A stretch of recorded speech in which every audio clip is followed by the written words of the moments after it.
May 1940. A German tank commander has been awake for 3 days straight. His hands are shaking, his vision is blurred, but he's grinning. He's deep in French territory and he feels invincible. The German tank commander's personal diary revealed, "Yesterday we barely slept at all. Today we're advancing again. If this continues, I'll need more medicine. Send Pervitin." Pervitin, a pill that kept soldiers awake for days, a drug that helped conquer Europe in 6 weeks.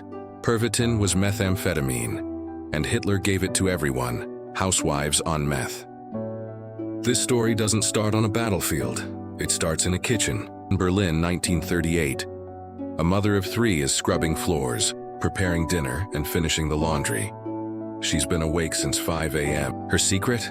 A little white pill called Pervitin. Available at any pharmacy, no prescription needed.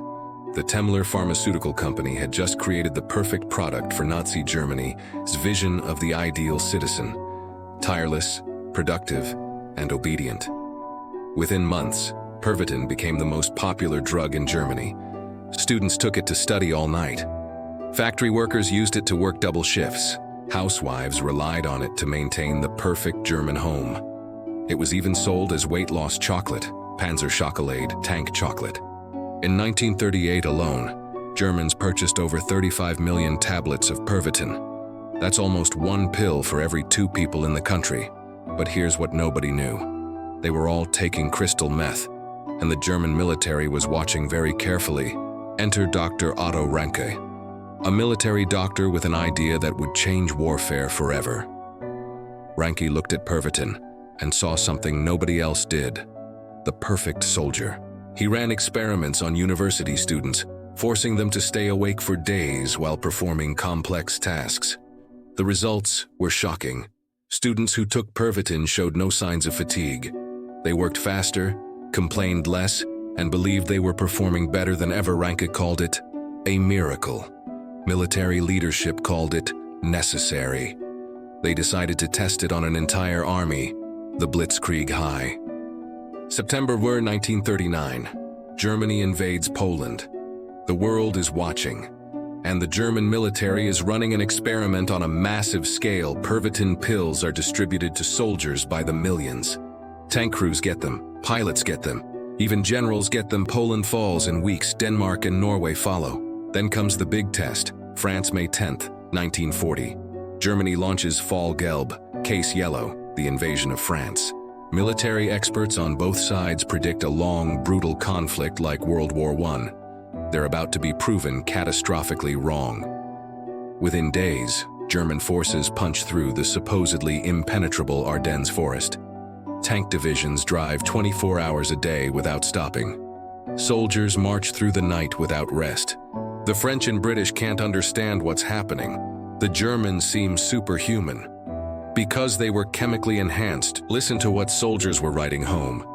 "It's hard to get your hands on the goods, so I'd be grateful if you could send me some more.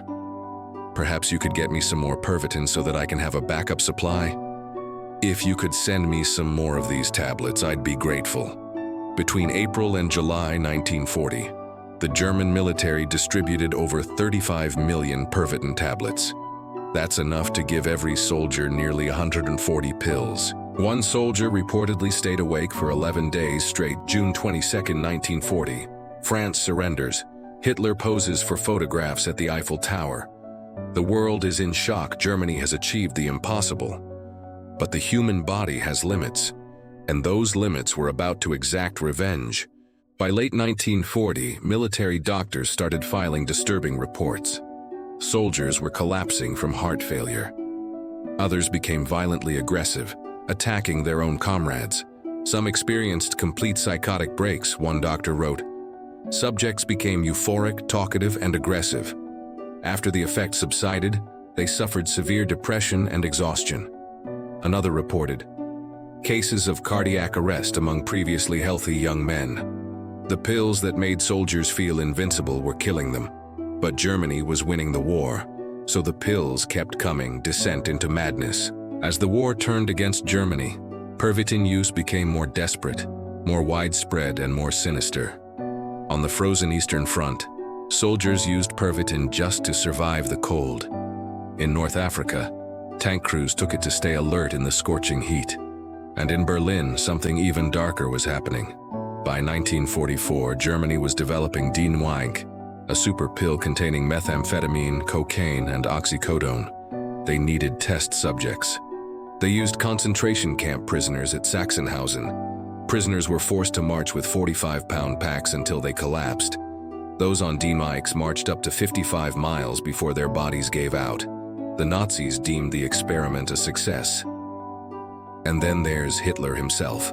In the final years of the war, his personal physician, Dr. Theodor Morell, gave him daily injections, multiple times a day, sometimes as many as 8 injections in 24 hours. We now know these injections contained methamphetamine, barbiturates, steroids, and testosterone.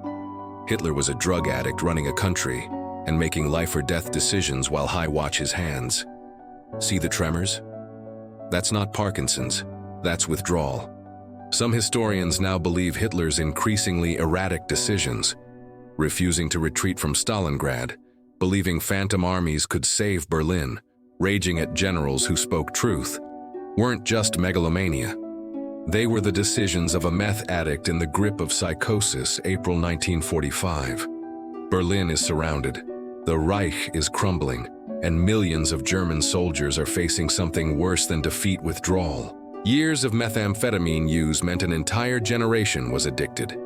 With the drug supply cut off, soldiers and civilians experienced mass withdrawals, depression, psychosis, suicide.